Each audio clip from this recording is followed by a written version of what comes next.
Ben, merci beaucoup Clément pour ton intervention. On aurait une petite question en plus.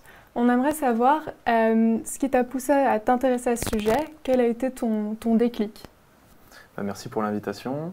Donc moi avant j'étais au Conseil des élus et Conseil de développement du Pays Basque sur tout ce qui est conseil politique et je travaillais pour essayer de faire la promotion de la biodiversité dans les territoires et ce que je me suis rendu compte c'était que les élus avaient du mal à passer à l'action sur la thématique de la biodiversité. Protéger la biodiversité pour la biodiversité, ils n'allaient pas mettre des milliers d'euros pour cette thématique-là.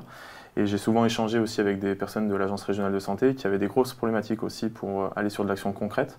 Parce que les élus leur disaient la santé c'est simplement une question d'État, de savoir si on a un médecin de proximité ou un hôpital aussi sur notre territoire.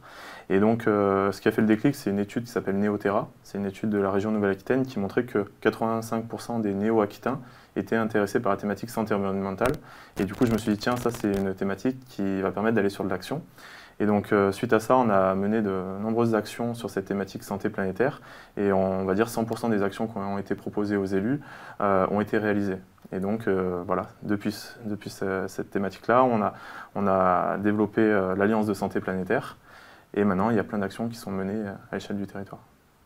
Voilà. Ben, c'est super de voir aussi qu'il y ait des actions à faire et ça donne vraiment de l'espoir. Exactement, c'est de l'espoir qu'il faut en ce moment. Ouais. Ben, merci beaucoup. Merci à vous.